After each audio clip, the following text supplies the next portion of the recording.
रहम दिल हो तो दुनिया में रोशनी फैलती है। रहम दिल हो तो दुनिया में रोशनी फैलती है।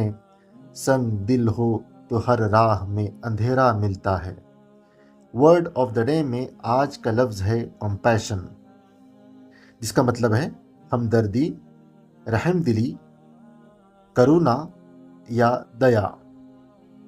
अ deep awareness of and sympathy for another's suffering, इसे हम जुमले में इस्तेमाल करते हैं। हकीकी हमदर्दी यह है कि बग़ैर किसी लालच के दूसरों की मदद की जाए। सच्ची करुणा का मतलब है बिना किसी स्वार्थ के दूसरों की मदद करना। True compassion means helping others without expecting anything in return. किसी ने क्या खूब कहा है, हमदर्दी वो ज़ुबान है जो बहरे सुन सकते हैं और अंधे देख सकते हैं।